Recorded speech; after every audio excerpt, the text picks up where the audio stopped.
Amen. Well, if you've got a Bible with you, it's worth turning to that passage in Acts chapter 17 from verse 16 onwards, where Paul is in Athens. And it's a tremendous passage for many reasons. I think it's true for all of us, isn't it, that we like to control things.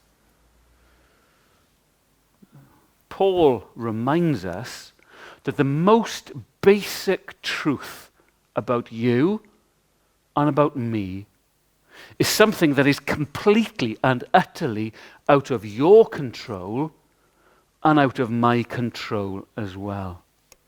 It's so obvious, and yet as we read what Paul said, sometimes we overlook the words and we don't grasp them, and we certainly don't grasp the implications of them either. We see striking words in verse 28, and they are shocking in many ways. This is what Paul says: from one man he made all the nations that they should inhabit the whole earth. So he's talking about creation. And he, God, marked out their appointed times in history and the boundaries of their lands. You say, well, what does that mean? Appointed time in history, boundaries of their lands. What's that all about? God has decided, Paul is telling the Athenians, where and when you are to live. And you say, well, that kind of makes sense. But it's the most basic truth about you and me this evening. The most basic truth, completely out of our control, is where and when you were born. Where and when you live. It's completely out of our control. You did not decide into which family you were born. You didn't decide where your family was when you were born.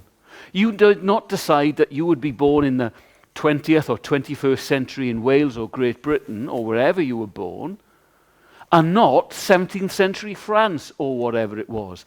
God decided that. And you may say, well, my parents had something to do with this. Well, of course they did. But all your parents decided was, hopefully, that they wanted to have a child, that they wanted a baby. That was the only decision, in a sense, that they made. They didn't decide upon you. You just popped out, as it were. You were born. They had you. You were God's gift to them. You see, we did not choose our time or place of birth. God did that. But God also did that with everyone else. And so when Paul is talking in Athens here, he is reminding the people that you live today in the culture and surrounded by the people that you live with and work around and everything else, because God has decided all of that. Why has God done that? Why has God put you where he has put you in society, in culture, in work and everything else, and surrounded you with all those people? Why? Paul tells us. Verse 27, God did this so that they would seek him, so that they would seek God, and perhaps reach out for him and find him, though he is not far from any one of us. The picture is of people groping or grasping in the dark, unable to grab hold of something that is there. They can't see God. They can't grab hold of him. They don't even know what they're looking for, but they're grasping for something. And the picture is here, God has put you and your friends and everyone else, families, there so that they will find out the gospel. In other words, if you're a follower of Jesus Christ, you are where you are today to tell other people about Jesus. And other people are where they are so that they will hear from you. As they are groping and grasping in the dark, they will hear from you about Jesus. The implications, of course, are massive, aren't they? But the question, of course, is this: how can you and I engage with today's culture? It may be that you seem like a fish out of water in today's culture. Culture moves so quickly, the thoughts of today and everything else change. You may feel, I'm just so disengaged. And the truth is that we are not living in the 1950s. We are not in the 1850s. We are not even in the 1980s. And we are not to engage with the culture in those ways that worked in 1850, 1950 and 1980 because we don't live in those days. Yet,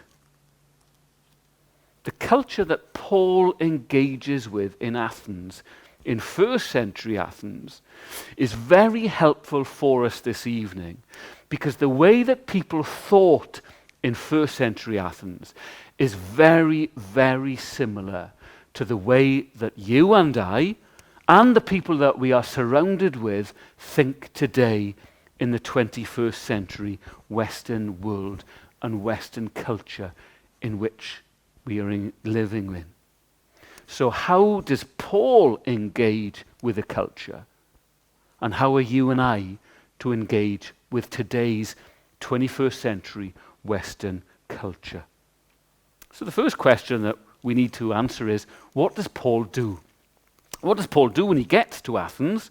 Well, our first point this evening is this. Paul looks and listens. That's what Paul does. That's the first thing. He looks and listens. Remember the Green Cross code? Easier for me to say than you. Stop, look, listen. That's what Paul does. He gets to Athens, he stops, he looks, and he listens, doesn't he? Look at verse 16. While Paul was waiting for the other apostles or the other travelers, Silas and Timothy and the others to join him, while he's waiting for them in Athens, verse 16, he was greatly distressed to see that the city was full of idols. He looks around him. He takes a look to see what is around him in the culture. What idols are they worshipping today? He sees, in fact, that they are a culture who worships. Verse 23, as he talks to the Areopagus, he walks around, he says, his testimony, as I walked around and looked carefully at your objects of worship, I even found an altar with this inscription, to an unknown God. So you're ignorant of the very thing you worship. See what he does? He looks. Stop, look, listen. He looks, doesn't he? He looks around him. What are these people worshipping? It distresses him when he sees it.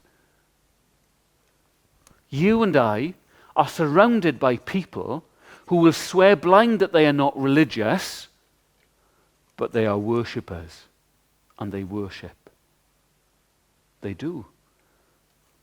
I think the norm of the past, in particular for male culture, but for women as well, has been sport. It's been a massive thing. You see the headline news day after day of footballers dominated. A footballer got arrested in Greece, I think it was, or wherever he was, in a bar, and it's headline news. He's a man who kicks a bag of wind around. One man gets arrested, and it's headline news. Why? We worship footballers. We worship our sports stars. We have, don't we, cathedrals of worship in Wembley and the Millennium Stadium and everywhere else. The Principality Stadium, wherever. We worship. We give things worth. 2020 has seen us worshipping the NHS. Let's be provocative. Let's stir a bit. And I'm being deliberately provocative here. But we've seen 2020, the explosion in Britain of worshipping the NHS. Now, I've only had good experiences of the NHS. I think the NHS is a great organisation. I've got a daughter who works with them. I think pretty much the NHS is wonderful. It is the 5th biggest employer in the world. It is a massive organisation. And I think that considering the size of it, by and large, it is pretty well run. And we have worshipped the NHS.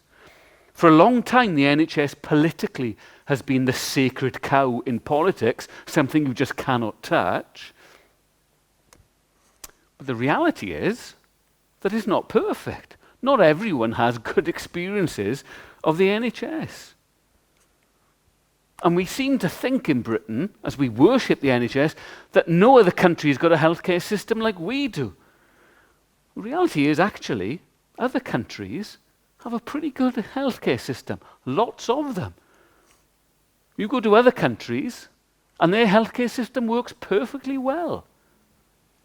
We do the same with legal system. We think, well, British or English and Welsh law is the thing, and we seem to think that every other country's legal system is pathetic. That's just pride leading to worship what we like. We've seen this year, haven't we, the things that we worship taken away from us. Sport has been taken away from us. Eating out has been taken away from us. Shopping, family, health. The reality is that you and I make idols of everything and anything. So look, that's what Paul does. He looks around him. What are my friends? What are these people worshipping? That's what you can do. What do you, and what do your friends, and what do your work colleagues, and what do your family, what do they worship? What are their foundations for their lives and for our society? Those are the things so often we worship. But Paul doesn't just go and look. Paul also goes and listens. He is in the marketplace with those who happen to be there. Epicurean Stoic philosophers began to debate with them, and he debates back. Clearly, he is listening to what they are saying. Not only that, but later on, when he's in the Areopagus, he actually quotes in verse 28, as some of your own poets have said, we are his own offspring. He is quoting their poets. How can he know them? Well, he's listened. He's not only looked, he's listened as well. As he engages, he's using his eyes and his ears before his mouth. So often, we use that before we use these and these. But Paul doesn't do that. He really, really listens. Often in debates, do you really listen to what other people are saying? If you want to know how your friends think, then you need to listen to them. Properly listen. And that's a challenge for us. So often we want to speak and tell, but we need to listen. Paul does. And Paul listens as well as looking, and he finds in the marketplace two groups, two types of philosophers. Epicureans and Stoic philosophers. Now, straight away, as Phil mentioned last Sunday night, let's not be afraid of philosophy. Philosophy is simply the way that people think. And so we're thinking about tonight the way that people think, the way that you and I think, the way that your family thinks, the way that your friends think, the way that society thinks. Because the way that you and I think and everyone else thinks affects the way that we act and affects the way that we live and affects the way that society is. Now, you can be posh and clever and read lots of philosophy books. But actually, what you're better off doing is speaking to your friends and listening to them and finding out actually what do they think. You know, you can buy the most highfalutin, expensive book on philosophy, but actually, do the people think like that? I remember spending far too much time 20 years ago worrying and wondering what people thought of Richard Dawkins and the God delusion and trying to work out angles against it, when actually none of my friends had read the God delusion or thought that Dawkins was right anyway. You see, most people don't read philosophy books. Most people just have their views. Listen to them, engage with them, speak with them. Stop, look, listen. Well, if that's the first thing that Paul does, the second thing that, of course, he does is that he challenges them and he speaks to the Epicureans and the Stoics. So the second thing we need to ask is this: what is Epicureanism? What is Epicureanism? You'll see it on the screen there. That I typed, I think, 12 times. I was writing my sermon notes. I think I spelt it 12 times differently, and each time spell check helpfully corrected it for us. So it's on the screen, and Matthew has put it up helpfully for us, and it is spelt correctly according to spell checker. So if it's wrong, blame spell checker. But what is Epicureanism? Well, it comes from a philosopher called Epicurus. Epicurus was a Greek philosopher. He was born 341 BC. He died in Athens in 270 BC. So he's well known in Athens, and he was highly influential, and his thoughts and ideas were influential for many years. In fact, in Western culture, Epicurean ideas and Epicureanism and the thoughts of Epicurus still live on today. There is nothing new under the sun, and your friends and my friends and you and I possibly think in an Epicurean way. So what is it? Well, Epicureanism is the pursuit of pleasure and happiness. Phil used the word hedonism last week, and that's right. It is hedonism. It is living for pleasure. It is living for that happiness that we can have. But it is more than that. It is pleasure seeking, it really is. But it is more than just pleasure seeking, because there is kind of a subtle nuance to it, because it is the happiness that results from an absence of pain and suffering. And so Epicureanism is the desire for happiness, which means that, according to this philosophy, there needs to be an absence of both mental and physical pain. So, their philosophy, enjoy the good things in life. In fact, live for them in kind of moderation. Eat and drink and be merry.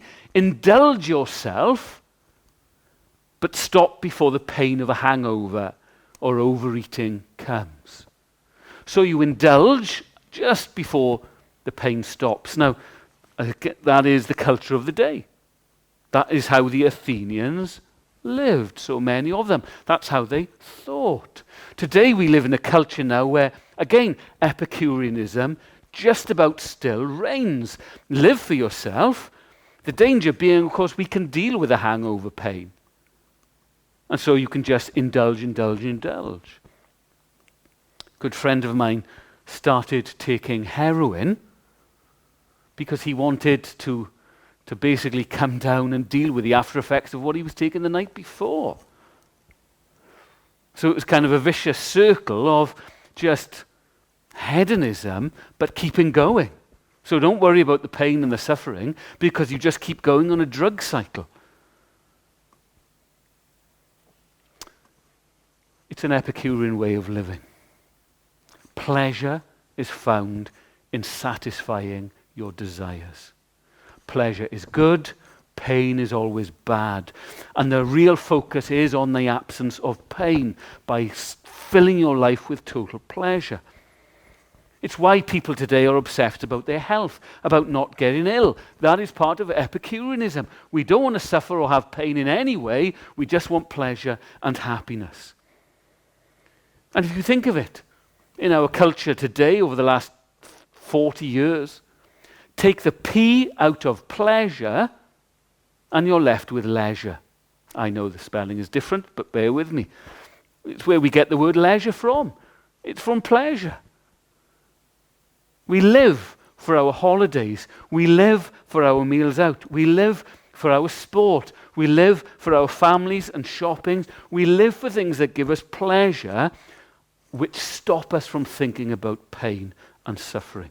Who wants to think about the future when you can live for today in happiness? One of the shocks of the pandemic has been that it has stopped you and I and all of us doing the things that give us pleasure. You know, the motto of Epicureanism is that well-known saying, eat, drink, be merry, for tomorrow we die. Don't think about the future, live for today. The 80s Tears for Fears song goes, help me make the most of freedom and of pleasure. Nothing lasts forever. Everybody wants to rule the world. Not the whole world, just your world. Make the most of freedom and pleasure. Why? It doesn't last, but today it does. Live for today. Rule the world today. Rule my own world today in pleasure with freedom and happiness. Now, what does it lead to? Because in many ways it sounds good, doesn't it? Who doesn't like happiness and pleasure? Who really wants pain and suffering? Well, what does it lead to? Well, it leads to what people would call the snowflake generation. You know, youngsters are criticized for being snowflakes. A little bit of suffering comes, they don't know what to do. They're like snowflakes. But of course it has, because people of my generation, of older and older, have tried to get rid of pain and suffering in every way. And the absence of suffering in the West is inevitably going to lead to a generation who don't know what suffering is. Of course they don't. We are incredibly affluent and rich in the West. We have food and clothes to spare. We throw out clothes all the time that we no longer wear. They've gone out of fashion. We have so many. We throw food out of date out.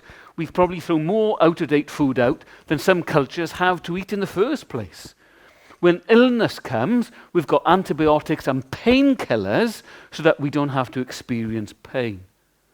The problem is that it gives us an illusion of control. Pandemic has shown us it's just an illusion. We're not in control. But it is inevitable that it leads to snowflakeness, that it leads to a generation which can't cope with these things because they've never had to, because we in our generation have tried to get rid of pain and suffering. Who wants to live a life without suffering? But before you put your hand up and say, I want to live a life without suffering, really? I tell you of someone I know, that a person she would have loved to have suffered in her life.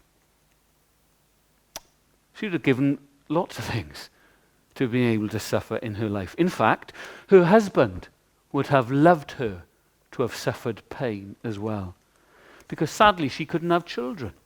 She would have loved to have gone through the pain of childbirth, the suffering of giving birth. But she couldn't. She would love to have. Truth is, suffering is part of life. The absence of pain is not always a good thing. You think of it just in a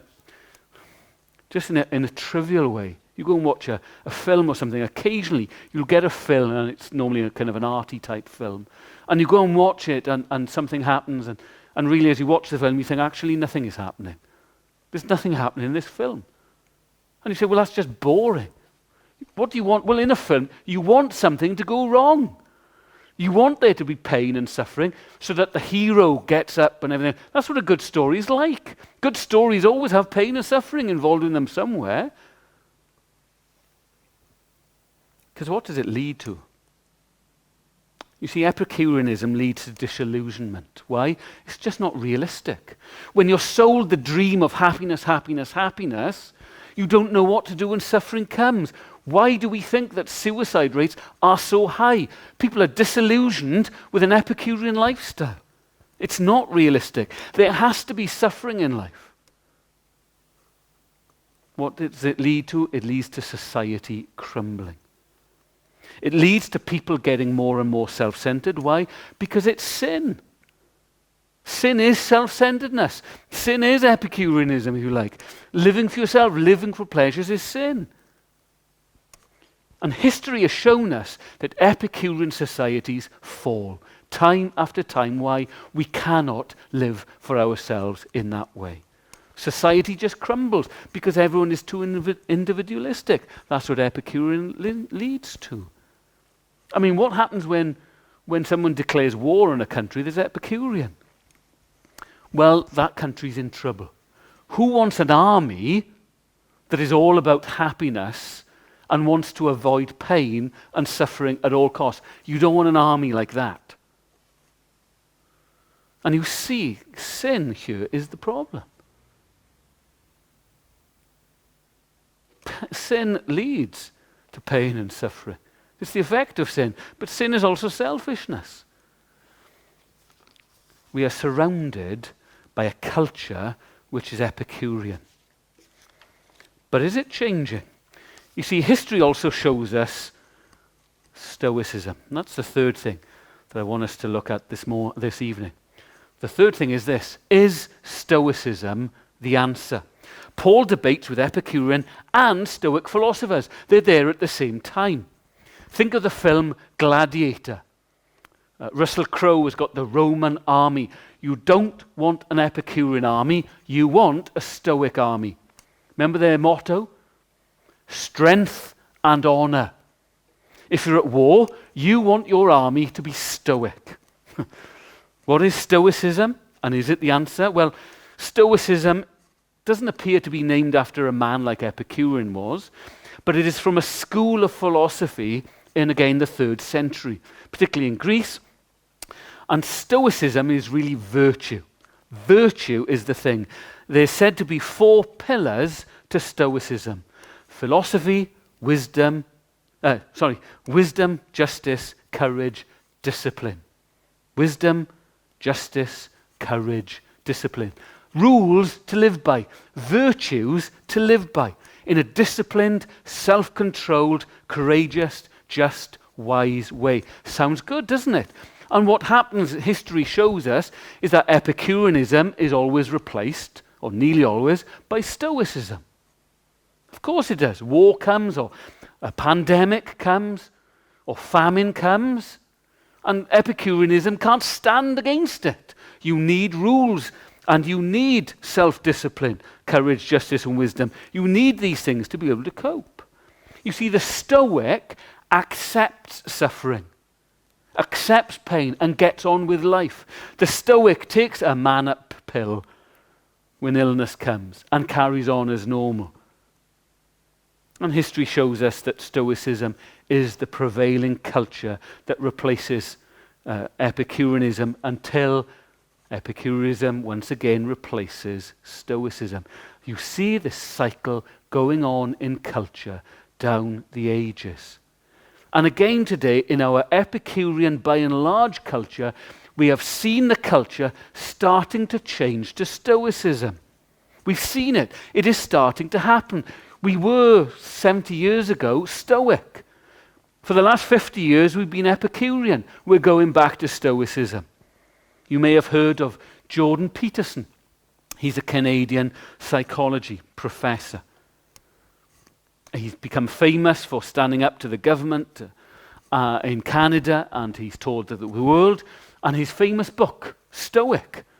His book is called 12 Rules for Life. 12 rules for life, virtues, do this, do that. This is how we should act. They're all virtues, things to do. Or you may have heard a speech, it's well worth listening to on YouTube, a speech by Admiral William H. McRaven. He's an American admiral and of the Navy that they have, and he is addressing students on YouTube. His speech is entitled, Make Your Bed. It's Stoic. Of course it is. He's leading the Navy. You want him to be Stoic. You want him to be virtuous. This is what he says. If you can't do the little things right, you'll never do the big things right.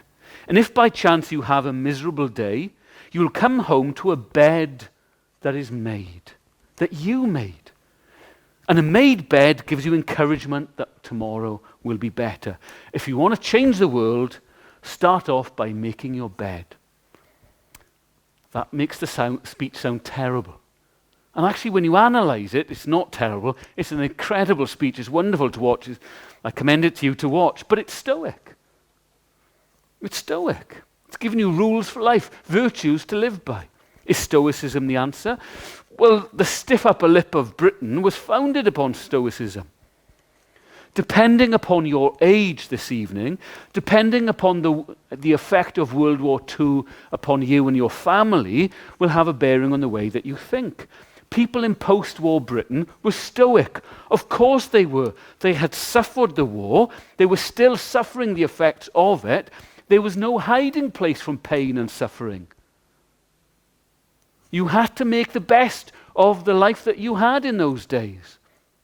And that affects the way that you think. But for my generation, we haven't suffered the war. We haven't really suffered the effects of the war. It's a distant memory for us, so we think in a more Epicurean way. So the way you think affects you. I remember as a teenager reading Stephen King's horror novel, pet cemetery.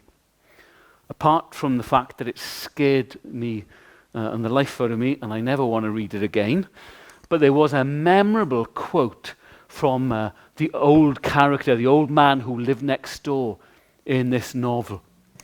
The old man who lived next door was the kind of the wise old sage in the book. And he says this to the young couple who moved next door. And you see the difference between Stoicism and Epicureanism. He says this: there was a time when everyone talked about death and no one talked about sex in polite society. Nowadays, he says, all everyone talks about is sex and no one talks about dying. Stephen King, as he writes that and uses that wise old sage, he's showing us the difference between a Stoic philosophy and Epicurean. One of them wants to talk about sex, pleasure. Stoics just talk about death. They talk about the future. Well, you've got to face it, stoically. That's the clash of the Epicurean and Stoic philosophers in action. And you and I live between the two cultures at the moment. We live in days when people are clearly Epicurean in the way that they live, but the pandemic has removed much that brings pleasure in life and has reminded you and I of our own mortality. And Stoicism seems again to be given the answer at this time. Is it the answer? Is Stoicism the answer? Well, it's not, because of sin. You see, we're sinners, so we always go back to the Epicurean. We're always looking for the pleasure. We're always looking to live for ourselves and not society. We're selfish. We don't want to suffer. We don't want to face these things. We try to avoid them as much as we can. And rules and ways to live never deal with the real issues of pain and suffering, and they definitely don't deal with the real issues of death or of sin. They don't deal with the issue of sin. And when pain and suffering comes, it's not rules that you need. You know, the mother who is giving birth, who is in pain and agony, giving birth to a child, she doesn't want rules. She wants good news. Because when the good news comes, everything changes. You've given birth to a healthy baby, boy or girl. That's what the pained mother wants to hear, not rules. So the fourth thing that we see here, most importantly, is this: how does Paul engage with this culture? As we've seen, the culture of first century Athens is so like 21st century Llanelli and the Western world. And Paul, as he engages with the culture, is where the people are. He has stopped, looked and listened, and he is where they are. He is in the marketplace. Now that isn't like Llanelli Market. That's not where the stalls are. It's where the people are. It's where the people gather to meet. It is the kind of the speaker's corner in Hyde Park of the day. It's the place where, if you go to Spain and France in particular, where the open kind of cafe cultures are, where all the tables are, where the people are sat around talking. It is the internet chat room. It is the Facebook Messenger. It is the Twitter of the day. Paul is engaging with the culture where people are. He is not keeping his Christianity private. He goes and he speaks. He speaks in the marketplace. Of course, he's already done that in the synagogue. And he is willing as well to then go to the Areopagus. That's like a committee of the philosophers of the day. It's an open forum, an open meeting. Paul willingly goes there and engages. He preaches. And so what does Paul do? Is the answer to Epicureanism Stoicism? Is the answer to Athens, as Athens is falling, as its culture is waning, as its influence is dying and Corinth is growing? What do they do as this society is starting to collapse? What does Paul say? Does he say Stoicism? Does he say a different form of Stoicism? Does he give them 12 rules for life? Does he talk of 10 commands to live by? No, he doesn't. We can do that so easily, you know. When we speak to others who aren't Christians, we want to give them and show them a better way. But so often that's Stoicism. Paul does not give them rules to live by. Paul gives them good news. Look at verse 18. As he goes, he says this, they said this because Paul was preaching the good news about Jesus and the resurrection. That's the message that Paul gives them. It's not rules to live by, it is good news. That's what the answer is to the culture. That is what the answer to our culture today is. It's the good news about Jesus and the resurrection. We don't engage with the culture by telling them of a better way to live. The message is far better, far greater than that. It is like giving the good news to women giving birth. The culture is changing, and it is good news that our culture and our society and our loved ones need. You see, Paul has gone from Jerusalem to Athens. Long way round, but he's gone there. And in Jerusalem, everyone's talking about Jesus. Everyone knows who Jesus is. He's still the news of the day, even years later. But in Athens, who's heard of Jesus? The people in Athens were not talking about Jesus. They have no idea who he is, but that doesn't stop Paul. And they think that what Paul is talking about is very strange, but they still want to know more. And you and I are surrounded by people who have no idea who Jesus is. If you and I aren't telling them, it's not really a surprise if they don't know who Jesus is it?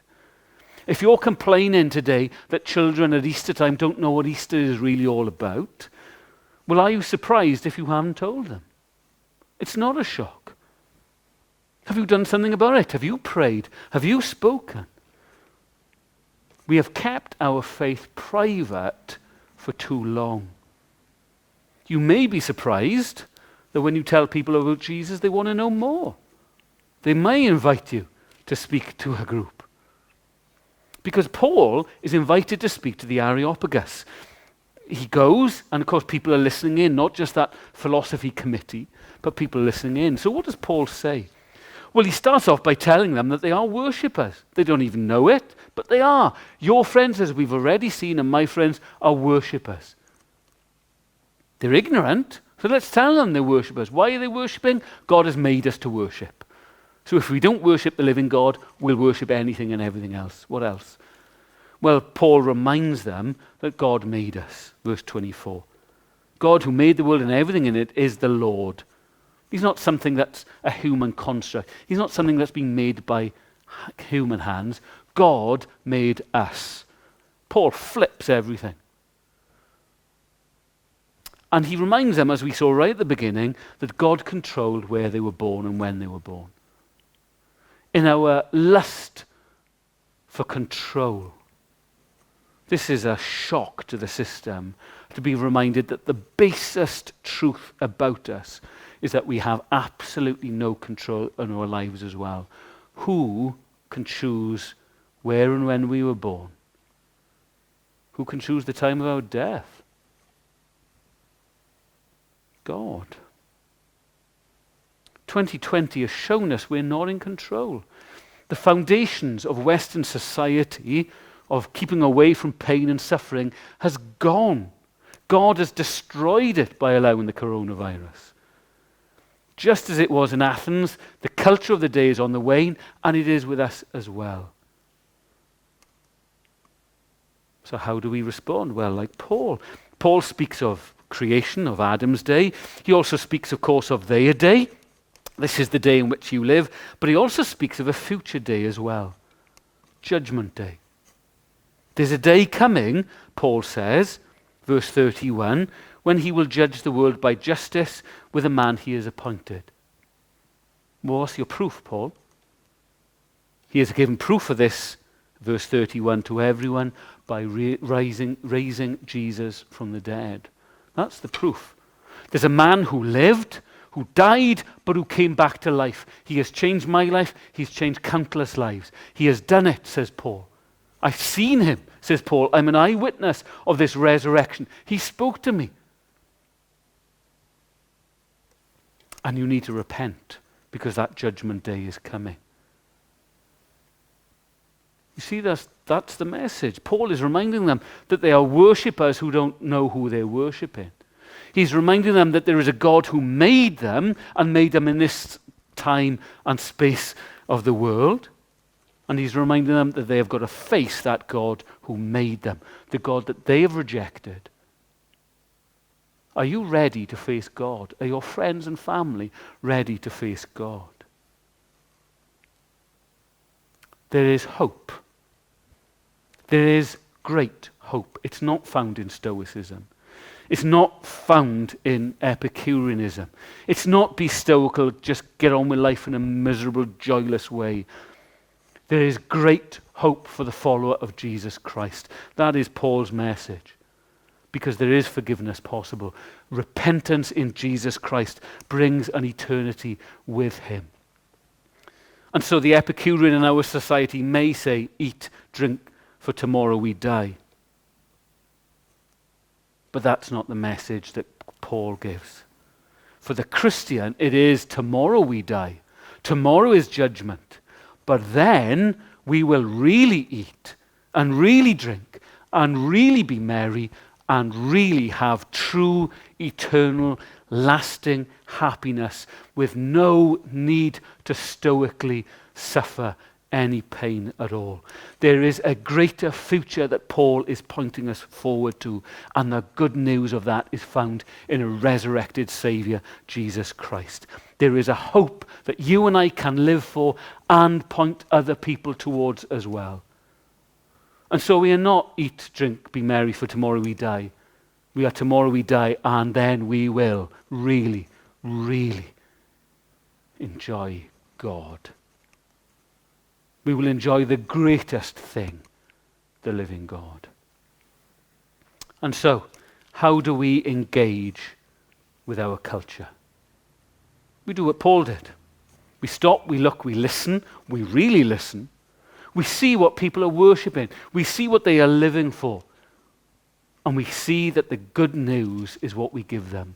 It is not a new way to live. It is Jesus Christ. It is a resurrected Saviour. It is a hope, a better future, which is found in him. Have you found him? Is your eternal future secure? That judgment day comes for us all. Have you repented? Have you turned to Jesus Christ? And if you have, are you pointing others towards him?